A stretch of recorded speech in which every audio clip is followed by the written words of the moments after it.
Welcome back to the DFS Sweatshop. I am your host, the DFS Jerusalem, and you can follow me, of course, on Twitter at DFS Jerusalem. We're going to be going with our regular formatting of the show, where we break down Saturday's 8-game slate. It was choppy. We had 2 games in the early, 6 games in the main. A ton of bullshit happened. I'm talking in the early slate. I'm 100% Paul Millsap. Right after lineups lock, we found out that we're not going to be seeing Paul Millsap. Then in the main slate, I had either LeBron or Chris Paul in just about every lineup. Not a great night for me, as we know. The entire big three sat it out. I didn't have any Kyrie, didn't have any Kevin Love, but I did have a fair amount of LeBron, and 11K in salary, man. That's just so much to just have a zero for. And this is bad. This is bad. This is bad for the NBA. This is bad for DFS. Because if you're like me, the interest that you now have in the NBA really sparked or really, caught fire once we were able to play daily fantasy sports. So this is a bad look, man. And they're saying things are going to be changing next year. We've got about 15 or so more games left in the season. And, I spoke with my core group, man, the immediate family members inside the VIP. And I implored those guys to shift more of your focus over to the turbos and the lates, because there's a better chance that you're going to have the news that comes out before lineups lock at 7 o'clock. And if they did that tonight, if I would have done that, well, I did do it in some spots, but just not all of the spots. That's why I was able to get some of my money back. But if you'd have done that, then if you'd played the turbos, then you knew before it even started, you knew that LeBron was going to be playing. Therefore, you could adjust accordingly in your turbos. But we know Yahoo does offer that option of late swap. It's a very solid site. I've been playing on it for quite some time, have been fairly profitable as well. See, I play on all sites, FanDuel, DraftKings, as I even played on Fantasy Aces before that bullshit folded. So, I've been profitable across all the sites, and I usually play on all those sites so that I can keep up with different trends as far as pricing goes, because sometimes a guy can be a bargain on this site where he's going to be priced up over here. And, I posted a link up to everybody in the VIP, man. If they want to go ahead and jump on Yahoo and let's finish out the season on Yahoo, primarily finish out the season on Yahoo. The pots are a little smaller, but you do have that late swap aspect, as well as you're probably not going to see as many quote unquote sharks in there, because the prize pools aren't large enough for them to come in and just and they can't max enter everything. So it's a little bit safer, a little more friendly for the smaller guys like you and I. So I definitely would. As a matter of fact, let's go ahead and open it up and take a look at it, man. Because I did open it up here. Now this is the Yahoo main NBA lobby, and what you're going to see in here, you see where no veterans. Bam, you have that, and you look at it. It's a dollar entry tournament. It's 114 people. You can easily gauge where you want to start. Right here, you can go the guaranteed prize pools, the groups, the head-to-heads. These tell you a little bit about what each icon means as you see them. And you see tomorrow they've got an 8-game NBA slate, pretty large one, and that's fairly nice. A large 8-game NBA slate. Now you're not gonna see like hella large prize pools. I think some of the largest ones you might see. Here we are. It's like the double up here. You've got 114 people in here. So these are tournaments that we can get in and play sparingly. I think it ranges from like $1 to, let's look at the largest ones you can get into. Okay, this one right here, $3,000 prize, but it's $1,000 to get in. So they're pretty rangy in prices, but you can find some really solid tournaments that you can get into, man. And this is the 8-game slate. We've got a 6-gamer that starts at 12 there too. Let's check that out. The entry size there. Now, here we go. These are going to be some of my favorite tournaments to enter over on Yahoo. You see, we've got a 5-game slate that starts tomorrow, or today, excuse me, at 6 p.m. You've got some single entries here. You got a dollar tournament, 4,000 is going to be in there. We've already got 490 in there. You've got a $600 single entry of 600, 900. You've got some pretty solid buy-ins on them, all $1, $1, $2, $5. So you can get into these definitely. You got the $10 single entry down here. 80 people are going to be in that. So these are pretty solid tournaments. And I think the more we patronize this site, the larger the prize pools can be. So definitely take advantage of that. Go over and check those things out, man. There's some really good stuff in there. They've got 7 o'clock, like a 2-game slate. You can look in there. Pretty solid prize pool. Let's check the biggest prize pool on that. Yeah, so where you want to play, if you're like me, man, where you're not just pouring in thousands and thousands of dollars, you probably will just want to, jump on this 5-game 6 p.m. slate, man. It looks like a pretty solid slate. Looks like a very solid slate, and I'm gonna have some games in there, man. I definitely am.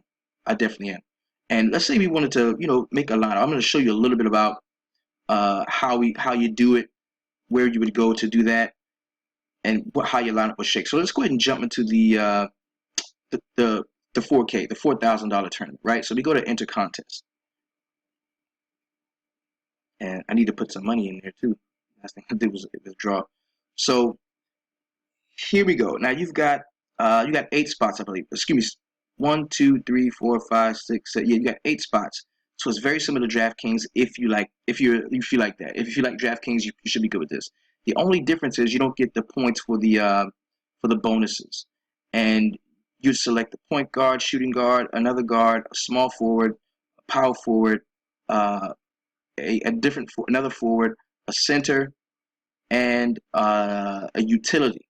So here you would go through and select the players that you like, and you can see they've got them all tiered by salary. And LeBron James, of course, the guy that sat out and fucked up my night last night, is going to be the highest salaried guy here. And the funny thing about this is, let's show you something. Let's check on a guy like Tyler Ulis and see what his price is.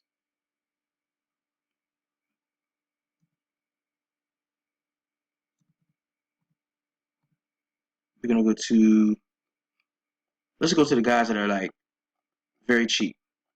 Because you see, the salary starts at $10, and it goes all the way up to the highest price was LeBron. You have a $200 budget, right? So there's guys that we are on that we know that are cheap as shit. It only costs like $10. Very, very cheap. There's guys that are really cheap on the site, like Scala BCR. Now he's been priced up on DraftKings the last slate or two, but he's at $10 on this minimum salary.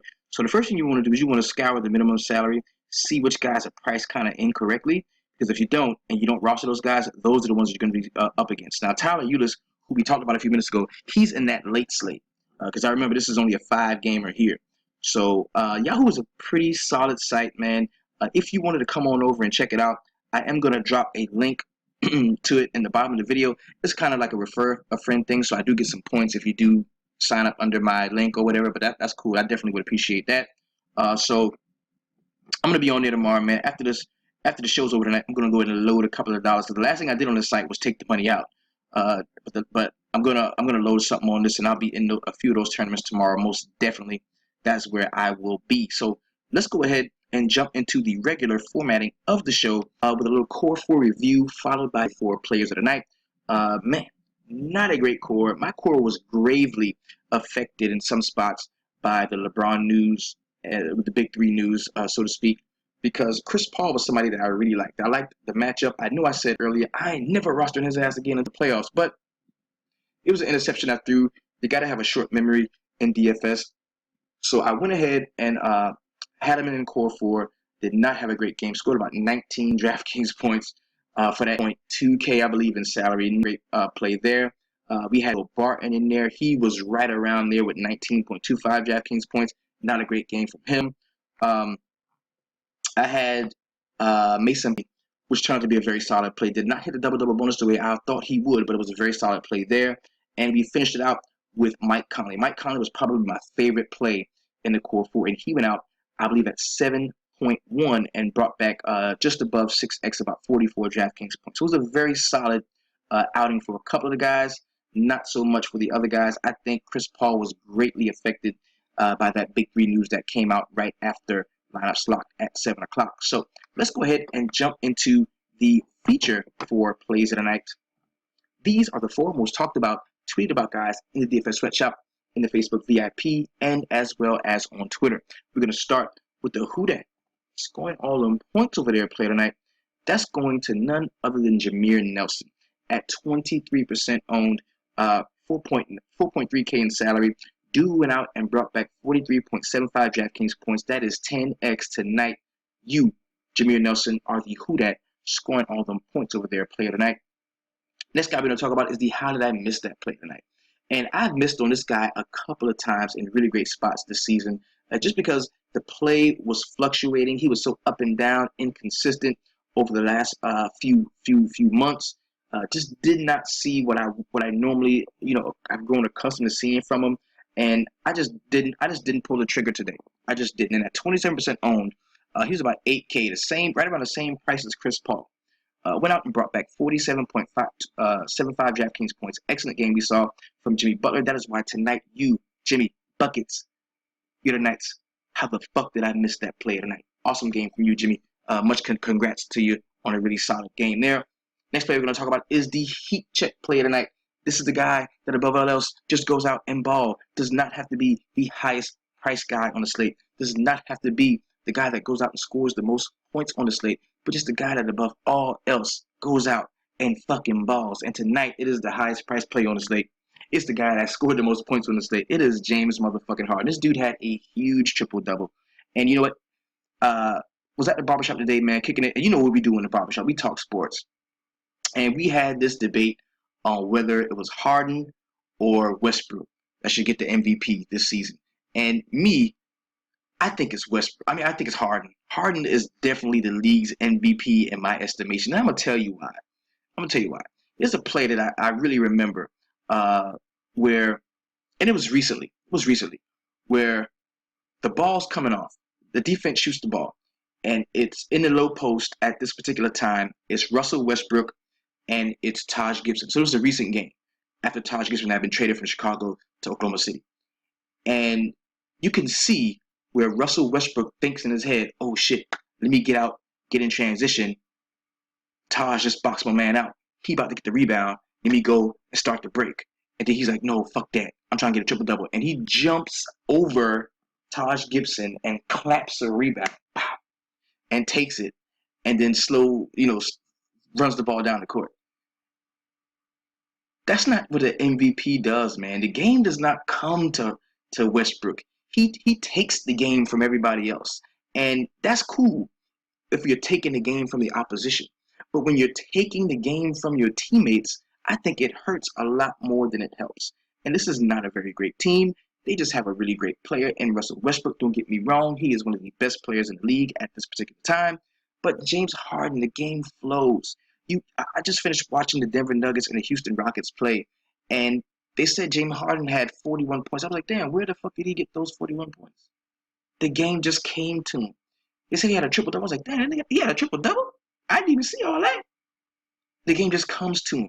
He's developed into a true floor general, a great point guard, and without a doubt, man, he is the MVP of this league this year, without a doubt. He just needed to be in a better situation, a better system, and that's exactly what Mike D'Antoni has brought to the Houston Rockets. And so tonight, you, James Harden, are the motherfucking heat check player tonight.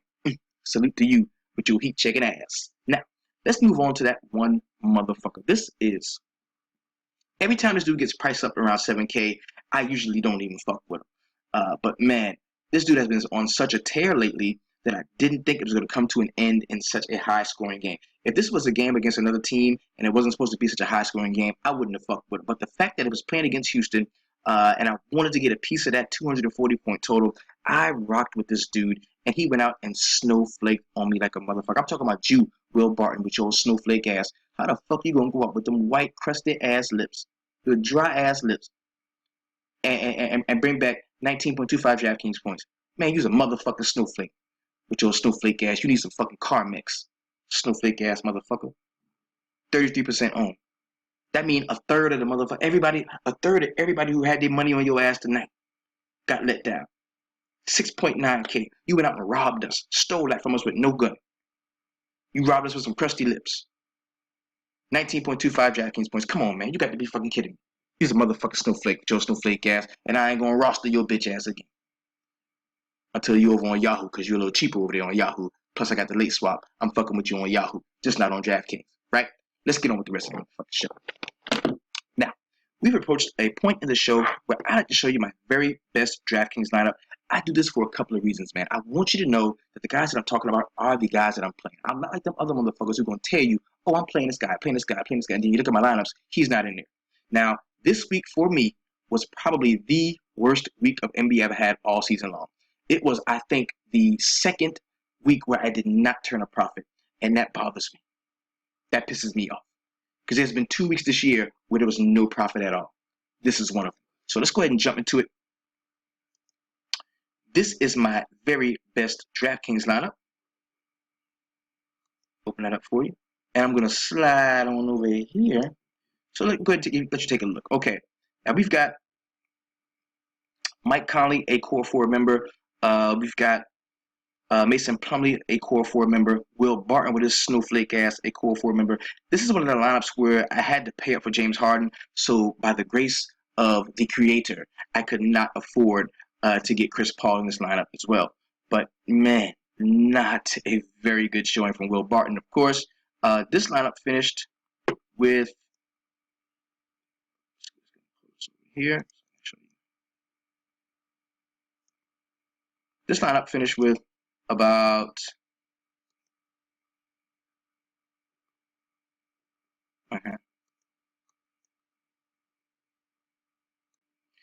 This lineup finished at 290.75 DraftKings points. Now, just to give you a look at the overall construction, Mike Conley was my favorite player on the slate. He's the guy that I really like the most. I got him in there. He's finished with 42.275 DraftKings points. Of course, I wanted to get a piece of James Harden at some point in all of my roster constructions. Joe Ingles was a player that I really liked. I was tossed up between him and Mirotic. I'm glad I went this direction. Everybody locked Jason Smith in. And we had this big debate in the sweatshop about ownership, man. And the homie Dexter Pope dropped a really solid video talking about ownership. And me, as a tournament player, as a guy that plays strictly tournaments, I felt exactly where he was coming from. I love to get, studs in bad spots, guys that are going to be less owned, because I love to separate myself where I can when it comes to my tournament exposure. Even in single entries, I do this. Mason Plumlee was a very chalky play. Everybody was on him, but I liked him. He scored 33.75. Jameer Nelson was probably one of the lowest owned guys in this lineup. A very solid game out for him. We talked about Will Barton, his snowflake ass, and Gary Harris was a very solid play. Like I said, this lineup finished with 290.75 DraftKings points. It was my very best DraftKings lineup of the night. Let's go ahead and jump into a brief recap of last night's games. We're going to start. We're just going to flow through some of the main games. Maybe we're going to start. No, I can't cheat you. I got to treat you right because you're my people. I love you. I got to treat you right. Let's go ahead and jump into it, man. We're going to start with the Oklahoma City Thunder at home against the Sacramento Kings. This was a game that we all knew could result in a major blowout, and that's exactly what happened, man. We didn't have to see very much. Russell Westbrook, because this game was just over as soon as that tip-off. It was over. So we're going to start on the Sacramento side, where Garrett Temple, he got the start and had 28 minutes, had 7 and 3 with 4 assists and 3 steals. Decent game for him at that price point. Buddy Hield, 11 and 1 with 1 steal. Not a great game for him. We did see a double-double from Papagiannis in 21 minutes. He had 14 and 11 with 1 assist, 1 steal, and 1 block. I kind of wish I'd have seen the ownership on him. Scott Labissiere in 18 minutes at 13 and 4 with 1 assist. Not a great game from him. On the Oklahoma City side, we saw Russell Westbrook, the man in question, for about 35 minutes. And that was kind of wild that he did play 35 minutes in this game, but just did not need to go out and go completely ham. In 35 minutes, he had 28 and 8 to go with 10 assists and 4 steals. Pretty solid game there from him. Dougie McBuckets jumped off of the bench and does what Dougie McBucket does every 11th game. Went out and dropped 21 points, 5 rebounds, shot 88% from the field, hit 4 of 5 3-point shots. Very solid game there. Steven Adams was a guy that I was on, man. And that's why when the Millsap news came out, it kind of crushed me because I was full of Steven Adams. I had so much Steven Adams. 16 and 13. He got 3 assists and 2 steals. Also blocked the shot. He shot 85% from the field, 4 of 6 from the free throw. Very solid game there. Enes Kanter, man, 14 and 4. Also blocked the shot. Pretty down game for him. Didn't see a big performance from Vic Oladipo either. In 31 minutes, he had 9 and 4 to go with 1 assist. Not a great game there from him. The next game that was on an early slate is the Atlanta Hawks and the Portland Trailblazers. This game was in Atlanta, and it was pretty much a blowout as well. As soon as we knew that Millsap was not going to be playing, I was like, damn, they're going to blow the doors off for the motherfuckers. And that's exactly what happened. On the Portland side, an untimely double-double for the homie Noah Vonleh. In 26 minutes, he had 10 and 11. Also shot 57% from the field, 2 of 3 free throws. We saw CJ McCollum for 32 minutes. He had 22 and 60 with 5 assists, 1 steal, and 2 blocks. Pretty solid game there. Dame Lillard in 33 minutes had 27, 5, and 5 to go with 2 steals. Pretty solid game for him. And Yusuf Nurkic, man, he really got back into it, man. And in 32 minutes, he had 12 points, 9 boards, 6 assists, 2 steals, and 5, count them, 5 blocks. Really solid defensive game there from Yusuf Nurkic, getting those steals and blocks. Allen Crabbe, the homie tried to put me on Allen Crabbe earlier in the midday mix. He went out in 28 minutes and had 16 and 3 with 2 steals. Pretty solid game for him. Evan Turner, in his first game back from injury, had 2 points, 8 rebounds, and 3 assists. Also blocked the shot. Pretty decent game for him at that depressed price point due to the injury that he sustained.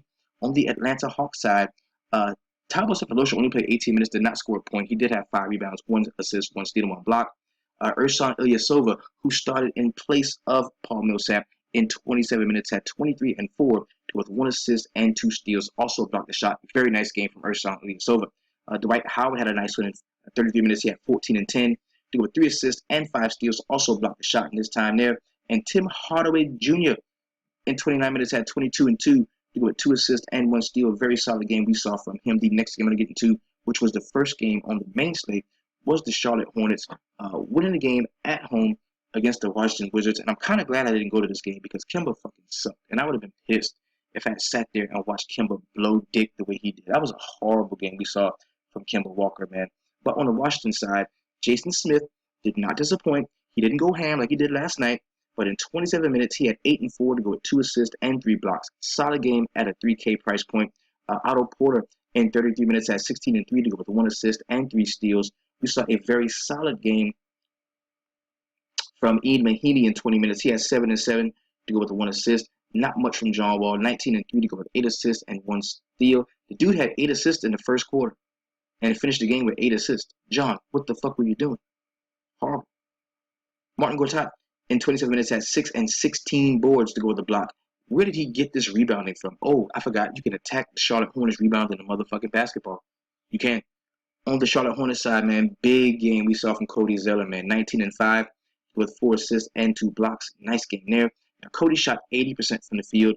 That is an aberration. Does not happen enough to expect these type of performances from him, but that was a very solid game. And Marvin Williams, man, he continues to pay off that 6.5K price tag on DraftKings. In 33 minutes, he had 16 and 8 with 3 assists and 2 steals. Very solid game for him. Nick Batum, 8 and 10 with 5 assists. Also shot 44% from the field. Did not hit a 3-point shot. Kemba Walker, 5 of 18, shot 27% from the field. Now, I know Michael Jordan was there. And how could you do that in front of Michael Jordan? Like, Mike B in there, you should ball. You usually do. Horrible game. Where were the hoes? Horrible game. 34 minutes, he had 16 and 2 to go with 6 assists. Bad game from the homie Kemba Walker. We saw Marco Bellinelli for 27 minutes. He had 11 and 1 to go with 2 assists. And Frank Kaminsky in 29 minutes had 14 and 4 with 2 assists and 1 block shot. The next game I'm going to talk about was the debacle, was the savagery. It was the highway robbery. It was the beat down of the normal, common, hard-working man. It was a massacre. Dirty motherfuckers in the Staples Center. Cleveland Cavaliers.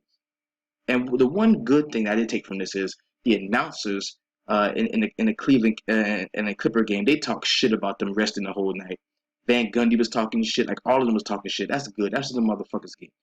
Sorry about that. This is a family-friendly show. I'm sorry. Iman Shumpert, man, he got started. And in 25 minutes, he had 10 and 5 to go with 3 assists. We saw Channing Frye for 27 minutes. He had 10 and 4 to go with 1 assist.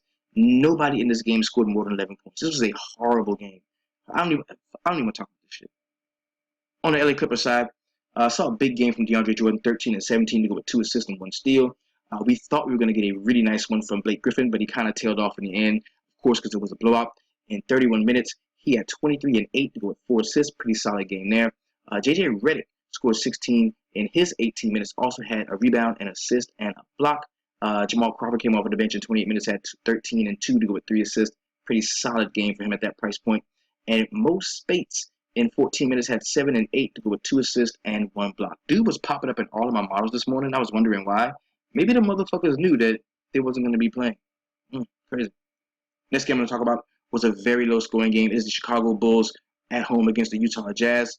I liked Gordon Hayward a lot going into this, but it really didn't pan out, man. In 36 minutes, he had 14 and 6 to go with 2 assists, 4 steals. Did not kill you, but he didn't win you a tournament, though.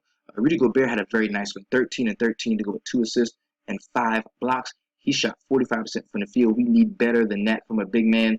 Joe Ingles in 35 minutes had 10 and 3 to go with 5 assists and 1 steal. And George Hill had a very nice game, 18 and 7 with 4 assists, 1 steal, and 1 block. That was a really solid game there from him. We also saw Joe Johnson for 33 minutes. He had 8 and 6 to go with 2 assists and 1 block. Off of the bench, the only guy that put in work was Alec Burks. In 19 minutes, he had 10 and 4 while shooting 36% from the field. Not a great game there from him. Next game we're talking about is the Memphis Grizzlies at home, inviting the San Antonio Spurs over for dinner. Was a very great game there from a lot of the guys in Memphis. We're going to get to that in just a moment. But Kawhi Leonard, man, he was the only guy of all of the high-priced guys that kind of helped you in a tournament, except for James Harden. 36 minutes, he had 22 and 7 with 3 assists and 1 block. Now, he was priced up to 10K, so that was not value. We saw a really nice game from LaMarcus Aldridge. In 33 minutes, he had 21 and 9 with 4 assists and 1 block. Pretty good game there. Off of the bench, Jonathan Simmons had 14 and 1 with 3 assists and 1 steal. Not a great game from anyone else on the San Antonio side, but the Memphis side, a couple of those guys got it in. Man. Vince Carter in 30 minutes had 10 and 4 to go with 3 assists and 2 steals. We saw JaMychal Green for 22 minutes. He had 13 and 4 to go with a block. And Marc Gasol didn't have a great game, but he didn't kill you, man. He certainly played enough minutes. He had 39 minutes and had 16 points, 5 rebounds, 7 assists.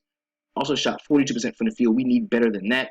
Tony Allen, 8 and 7 to go with 2 blocks. And Mike Conley, man, great game there, 19 and 7 to go with 6 assists and 2 steals, while Zebo came off of the bench, grabbed 7 boards, dished out 2 dimes, and had 18 points. Very solid game there from him.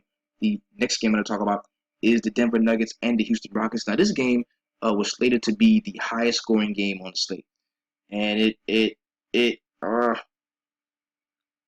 just made it. It just made it. But we're talking about a 240-point total coming into this.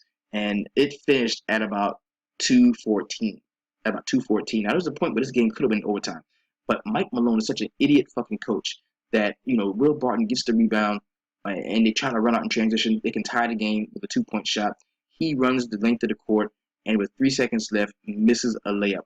Why not, with 9 seconds left on the clock, call a timeout and set up some shit? You still can advance the ball and run a play, maybe even try to win the fucking game. Horrible coaching from Mike Malone. That dude is a shitty coach. On the Houston side, Trevor Ariza, 2 points, 9 boards, 1 assist, 1 block. Not a great game there from him. James Harden, man, he checked player tonight. A big triple-double, 40, 10, and 10 to go with 2 steals while shooting 47% from the field. He only hit 3 of 8 3-point shots, but he got to the free throw line 17 times and converted 15 of those tries into points. He got to the line more than everybody else on the team, damn near combined. Like, this dude stayed at the free throw line the entire game.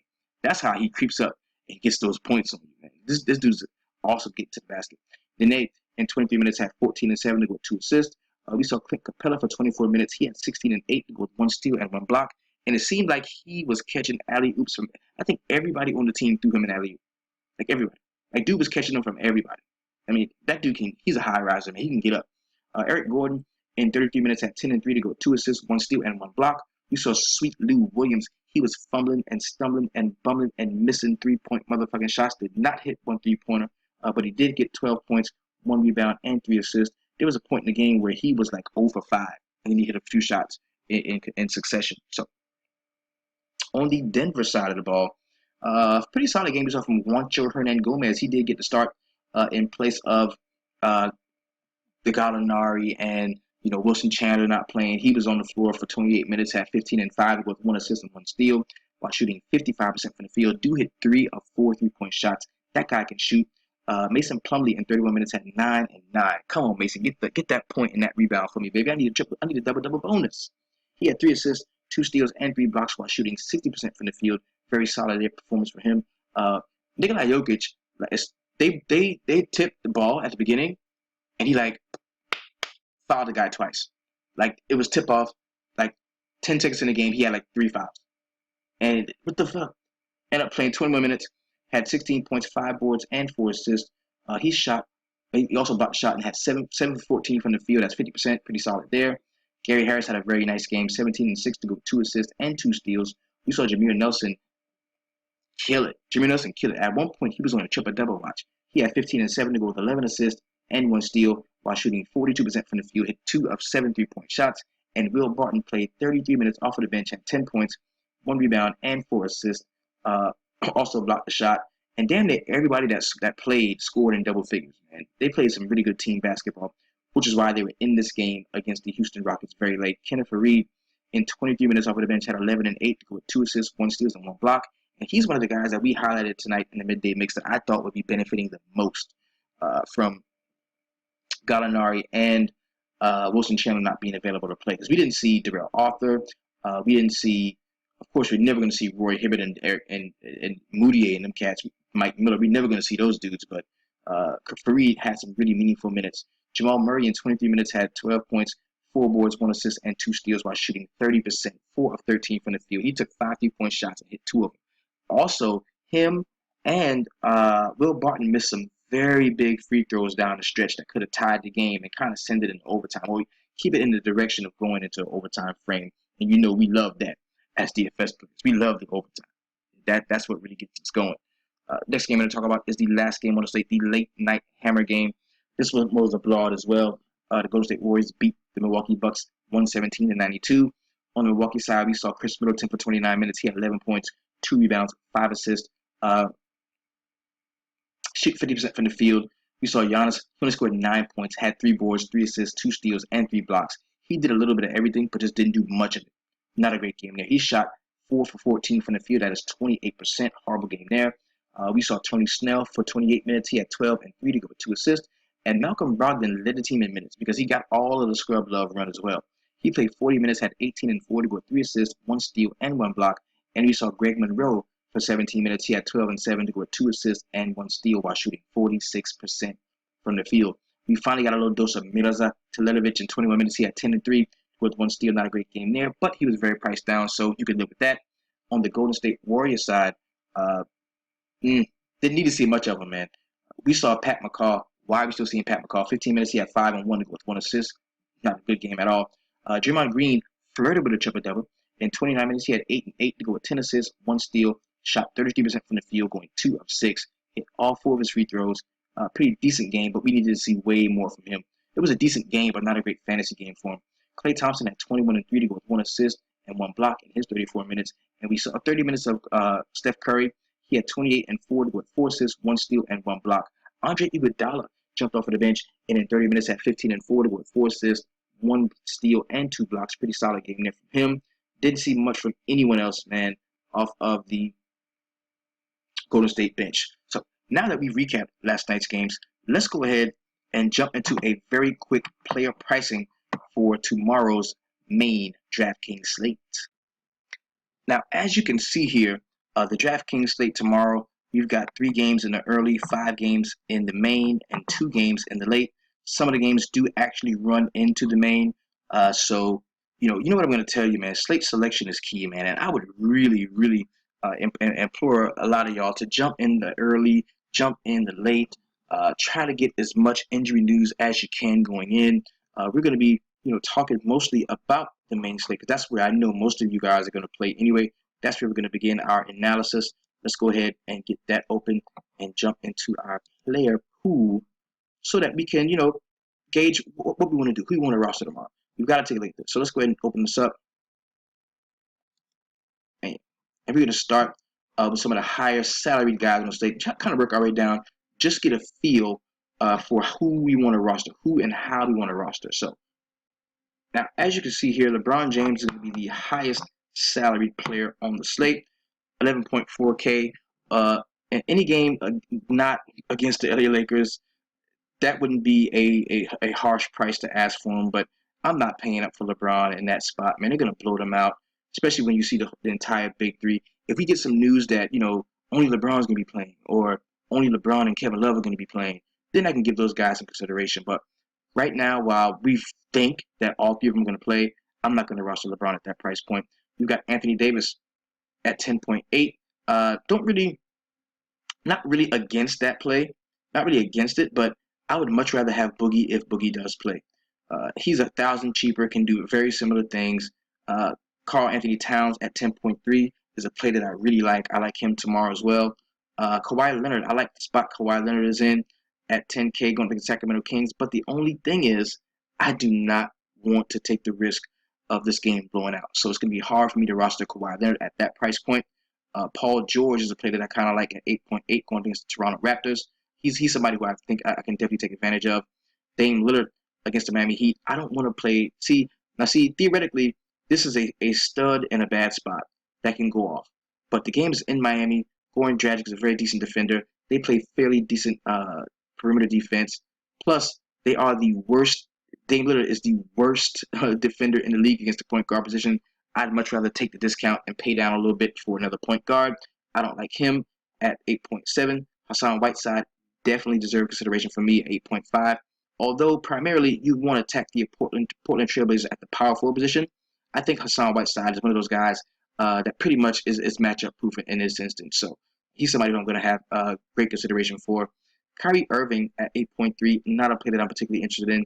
Kevin Love will be the only one of the Cleveland people that I think I could roster tomorrow and actually make a solid return. I love DeMar DeRozan, the spot he's in. He's priced down, primed for a nice game. Indiana gives it up to the shooting guard position. That's definitely a play that I'm going to be interested in tomorrow. I love Goran Dragic at 7.6, the price that he's in, going against one of the worst perimeter defenses in the league. Give me some of that. I still like Ricky Rubio. He had a very solid game out last time and got priced down just a touch. He was at 7.7, now at 7.5, matched up against Drew Holiday. I don't have any problem rostering him there. CJ McCollum at 7.2. Not a play that I'm particularly interested in, but if I'm not going to be rocking Dame, man, and I want a piece of this game, I could go CJ McCollum, definitely. Julius Randle at 7K. This looks like a bad matchup, but I can take him all day long. Drew Holiday deserves consideration. Anytime he's under 7K, you got to give him a look. But he just hasn't been playing lights out like he was when there was no Boogie, so I'm going to give him a limited amount of consideration. Yusuf Nurkic is definitely in play against Hassan Whiteside. We know he can give it up to the center spot, so I have no issue there. I do like Andrew Wiggins at 6.7. He's one of my favorite plays on the slate. Dion Waiters is out, so probably in his place is going to be a guy like Josh Richardson starting, who is going to be in play for me. LaMarcus Aldridge, is he going to see a full allotment of minutes? Probably not. So I wouldn't be rostering there. Jeff Teague, yes, give me some of that at 6.2. He has not had a good game in quite some time. Let's pull up his player card because I have interest in him. And let's look over the last 10 games just to see what he's been doing. Okay, we've got not really 30 minutes, 32, 31, 35. So the minutes are there. The minutes are there for him. The minutes are definitely there for him. At 6.2, the minutes are definitely there for him. So we can give him a look as well. Then we got Willie Cauley-Stein at 5.9. That's a player that I do have interest in. Jordan Clarkson, we know that if he's starting at point guard, still starting at point guard, Kyrie Irving gives it up. They give it up all together. So I do like whoever's starting at point guard, whether it's Clarkson or whether it is Russell. I'm going to have interest in them tomorrow. Because these guys are young players that are going to play regardless of a blowout or not. James Johnson, yes, at 5.8. Give me some of that. Miles Turner is a player that I really do like at 5.8. No Serge Ibaka for me. I can't deal with that. We got Ivica Zubac at 5.6. No, I'm not going down that road. I don't like Tyler Johnson either. Darren Collison is in play. I am not afraid of rostering point guards against the San Antonio Spurs. Patty Mills is a no for me. D'Angelo Russell was down to 5.5. Yes. I'm playing D'Angelo Russell. I like him. That's so cheap. 5.5. Yeah, you got to take that. David Lee could see an increase in minutes due to the fact that Sacramento is probably going to get blown out. So I kind of have interest there, as I do with Paul Gasol. Gorgie Jenkins, not a player that I really like too much. I don't like Alfred Camino, especially with Evan Turner being back. I think all of the minutes are going to go back to like the haywire for all of those guys in the all of those guys that play the small forward or power forward spot for the Portland Trailblazers. Brandon Ingram is a no for me. Tristan Thompson, yes, give me some of that at 4.9K. That's a very cheap price for a guy I think can have a really solid game. Corey Joseph at 4.8 is a no. Jonas Valanciunas, yes, at 4.8. This is one of the worst teams in the league against centers. Give me some of that Jonas Valanciunas. Tyreek Evans was out today. May play tomorrow. I won't take a chance on it either way. Josh Richardson, if he is in the starting spot, you can give me some of that. Bielitsa is going to be out. We know that. Thaddeus Young at 4.6 deserves consideration. No Deron Williams for me unless we know for a fact that we're not going to see Kyrie Irving. Buddy Hield has been playing very shitty over the last few games. I think he's going to see a ton of run in this game at 4.5. We can take a look at him. Also, Scal Labissiere at 4.5. We can take a look at him. Maurice Harkless is a no for me. Jordan Crawford. I think we can play Jordan Crawford tomorrow at 4.4. He's still very cheap. I think we can play him. Jared Smith is at 4.4 is a player that I'm going to give consideration to. I'll have no Evan Turner. Ty Lawson, maybe at 4.2, maybe. Yeah, maybe. Shabazz Muhammad, I love Shabazz Muhammad at 4K tomorrow against the New Orleans Pelicans. I like him against that second team. Solomon Hill had a monster game out last time. Do not roster him tomorrow. CJ Miles is a no for me. Norman Powell deserves consideration at 4K. I kind of like that. And Tony Parker, if he does get the start, if he does play, if they don't rest him, I still don't like him. Kyle Korver is a no for me. So is Larry Nance. Wayne Ellington at 3.9. He deserves consideration because we know that we're not going to be seeing Dion Waiters. So this dude could pick up some solid minutes in Dion Waiters' absence. So we can look at him. Etwan Moore is a no for me. Garrett Temple, yes. We can look at Garrett Temple a little bit tomorrow. Sometimes he rests on back-to-backs though, so we might want to watch that. Jonathan Simmons should see a uptick in run tomorrow because this game probably will blow out. But at 3.8K, I don't have a problem there. Costa Kufas, yes, at 3.8. Anytime a center is starting and that cheap, you got to give him a look at least. Let's go ahead and try to look at Manu at 3.7. We can go rock with him. Danny Green is still very cheap. Nick Young is a no for me. Damari Carroll at 3.6 is not a play that I'm particularly interested in. Iman Shumpert at 3.6, we can look at that. We can definitely look at Iman Shumpert at 3.6. I kind of like that tomorrow. Dwayne Dedmon at 3.4 is a no. Shannon Fry, unless we find out that if we find out the big three is playing, you can't roster any of these guys.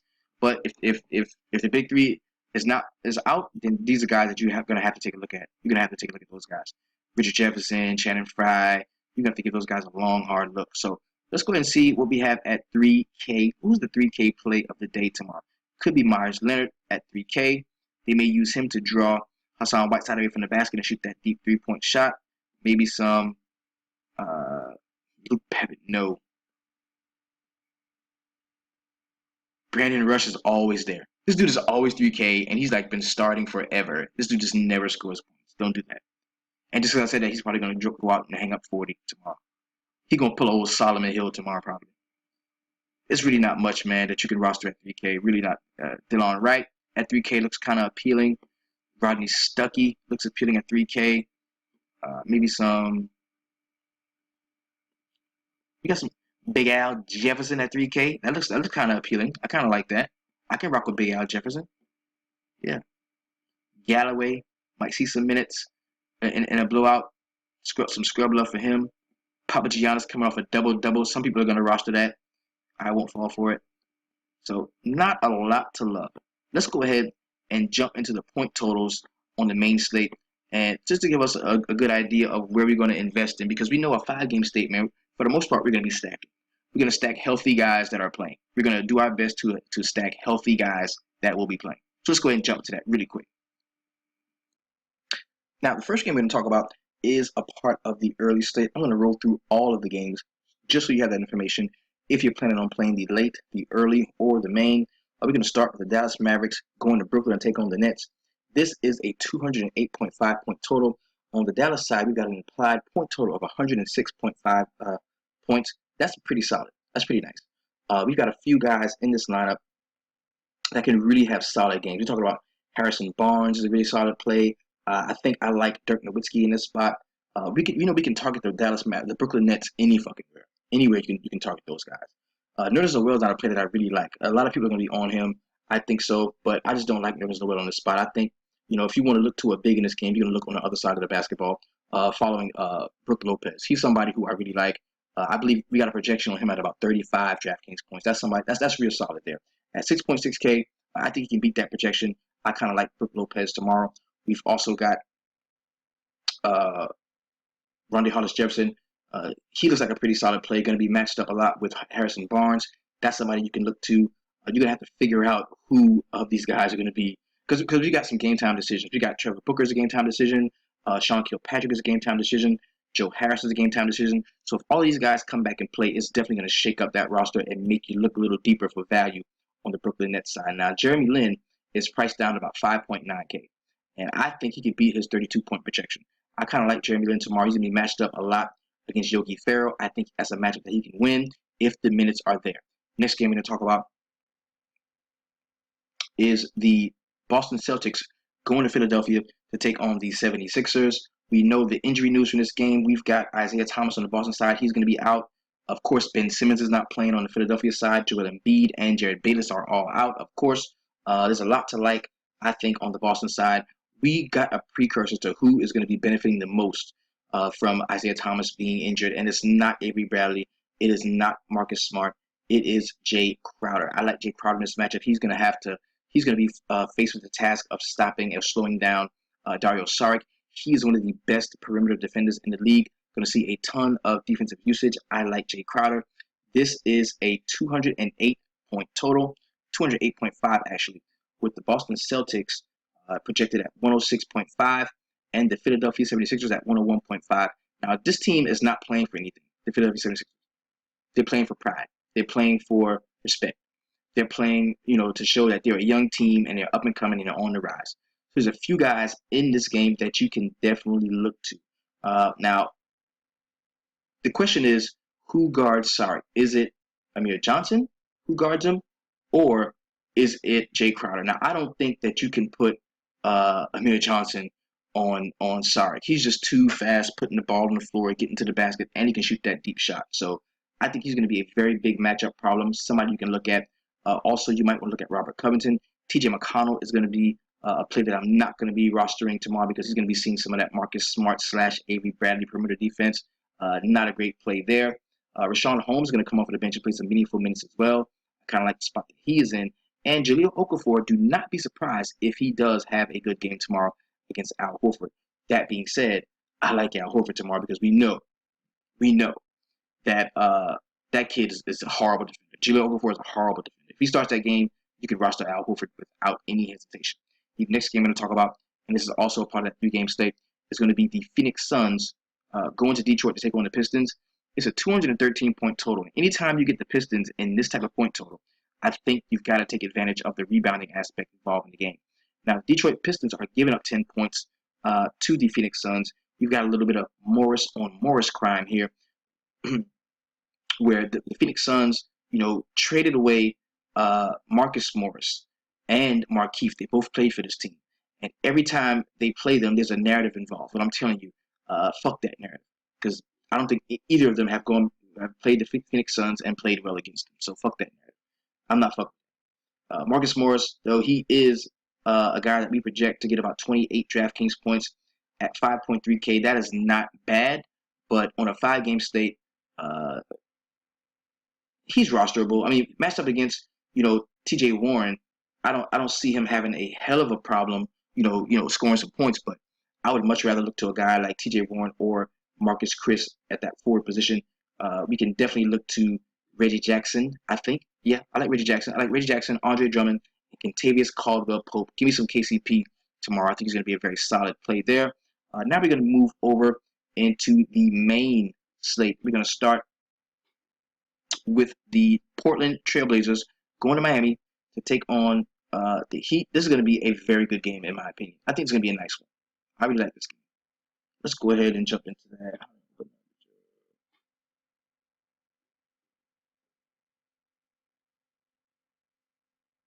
go jump into that. This is a 214-point total with the Miami Heat giving up 7 points, that's not a lot of points to give up, especially when the Heat have an implied point total of 110.5 points. Also, the Portland Trailblazers are at 103.5. A few of the players that we have targeted highly, of course, on the Miami side is going to be Hassan Whiteside and Goran Dragic. I think this is a spot where you can just pair those guys together. I like James Johnson coming off of the bench. I've got him projected at about 36 DraftKings points. I know that's a very high projection, but I like him. He's one of my favorite players on the slate tomorrow. I like James Johnson. Love him. Tyler Johnson also deserves consideration because we know that this is a very poor perimeter defense. CJ McCollum, it will probably be the play for me when it comes to him or Damian Lillard. We can also look to Yusuf Nurkic at 6.7K. That's a very fair price for him. I don't have an issue with him at all. Next game I'm going to talk about is the Minnesota Timberwolves going to New Orleans to take on the Pelicans. This is a 208-point total, with the New Orleans Pelicans giving up 2.5 points. They have an applied point total of 105.3, and we have a projected score on the Minnesota Timberwolves at 102.8. A few guys that I already said I like. We can rock with Rubio. We can rock with Karl-Anthony Towns. We can go with Wiggins. I think that's a stack. The Rubio, Wiggins, Towns is a stack. I like that. And you can even go 4 deep on this if you want to roster Shabazz Muhammad as well. I like him to get some solid minutes off the bench because we know that Namia Bjelica is going to be out, as well as Zach LaVine, of course, has been out for a very, very, very fair amount of time already. On the New Orleans Pelicans side, DeMarcus Cousins is a game-time decision, as is Omar Ashik. If we don't see DeMarcus Cousins, give me all the Anthony Davis you can pour on me, baby. Give me that. A lot of people are going to go back to Solomon Hill. I'm not fucking with that. He's at 4K. Not too much that I really like on the New Orleans Pelicans side. And if Boogie is out, then we can look at those guys. But if Boogie is playing, and we should know that before lineups lock, I'm not going to be rostering too many guys off of the New Orleans Pelicans side. Next game we're talking about is the Indiana Pacers going to Toronto to take on the Raptors. This is a 201-point total. That's a very low point total. And a lot of people are going to not want to play this game just because the point total is so low. But I think there is some fantasy goodness involved in this game. There's only a 3.5-point spread at the Air Canada Center. The Toronto Raptors are giving up 3.5 points to the Indiana Pacers automatically. I love both centers in this matchup. They both are not very good defensive centers. We can use them. Paul George is a player that I kind of like at 3.9. We've got DeMar DeRozan. I like him in a bounce-back game. I've got a projected at about 46 DraftKings points at 7.7K in salary. That's a very nice projection there for him scoring-wise. DeMar Carroll, he should get the start in this game. He's very cheap at 3.6. I think we can look to him. We can also, of course, Jonas Valanciunas, Miles Turner, very solid plays. I also like Jeff Teague. Jeff Teague, I've got him projected at about 34 DraftKings points now. That's very close to 6x value for me.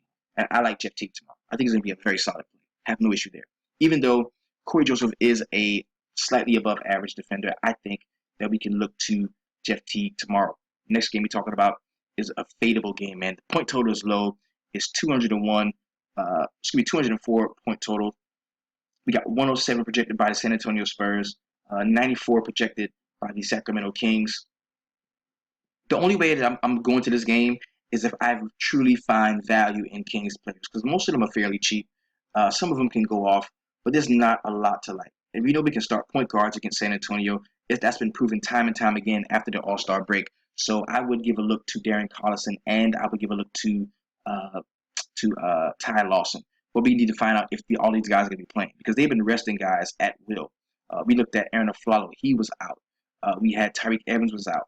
Malachi Richardson was out. Of course, we know Rudy Gay is already out. So there's a lot of injury concerns and rest concerns going on with the Sacramento Kings, which make them hard to roster on a nightly basis. As far as the San Antonio Spurs go, I'm looking to the bench in this one, man. I'm looking to guys like Manu Ginobili, maybe some David Lee, Jonathan Simmons. I will not be rostering Kawhi Leonard. The only starter that's going to receive consideration for me is going to be either Danny Green and or LaMarcus Aldridge. That's where I'll be going if I go anywhere with the starters in Sacramento San Antonio game. Next game I'm going to talk about is the Cleveland Cavaliers. This is the last game on the slate. It is a 9:30 game, your late night hammer game. Man, this is bad. This is bad. There's no point total yet for this game, of course, because we don't know if these motherfuckers are going to be playing. Like I said earlier in the show, you can give a look to the Cleveland guys situationally. If LeBron plays and he's the only one that's going to be playing, yes. If LeBron and Kyrie are playing, yes, you can look to Kyrie. If Love and LeBron play, of course you can look to LeBron. If they all play, the only guy that I will be giving consideration to will be Kevin Love. That's it. That's it. On the Lakers side, few guys you can roster. I do like Julius Randle in this spot. I think the price is so right at 5.5K on D'Angelo Russell. I think he can have a really solid bounce back game in this one. We've got to find out who exactly is going to be starting. If it's Jordan Clarkson at the point guard position, we can go there too. He's at 5.9, only 400 priced up over D'Angelo Russell. So we've got a really solid slate of games across all sites, FanDuel, DraftKings, and Yahoo. Remember, get your ass over on Yahoo and check that out, man. This has been your DFS Jerusalem. You can follow me, of course, on Twitter at DFS Jerusalem. Like I said, there's going to be a link to the Yahoo down in the description to the video. So go ahead and check that out. Come on over to Yahoo. Come play with me over there. Thank you so much for all of your support of the show. We are rolling into baseball. If you are a part of the sweatshop and you still want to play, but you know what? I don't even have to say all that, because if you're anything like me, you are a degenerate. You love to play daily fantasy sports, and you might say, "Man, after basketball, I'm done." But you're not. You're not. You're coming. You're coming. So you might as well just stay down, stay in the sweatshop. Let's get it in. We're going to be teaching strategy, discussing plays. That's what we do in there. We've got a really awesome group. We're about 1,100 strong in the Facebook VIP. It is probably, without a doubt, the single best place to come and learn anything you need to learn about DFS, whether it is golf, MMA, basketball, baseball, football. Like, it's going down. And it's perfect just for you. So if you would like to support the show, remember, you are supporting the show in its purest form by giving me a voice on YouTube. But if you want to support the show further, there's a box over there. It says support the show. Go ahead and click that box. Also, you can look down in the description to the other videos. You will see where you can copy some DFS sweatshop swagger. Yes. Also, you can support my personal PayPal at simmonsmaurice95@yahoo.com. And if you want to become a full-fledged member of the DFS Sweatshop, it is as simple as going to the website at www.dfssweatshop.com. That is where you receive all of our tips and tricks and tutelage that are designed to make you a profitable daily fantasy sports player. This has been your DFS Jerusalem. The number one thing I want you to do when you're in the sweatshop, baby, is keep it 300.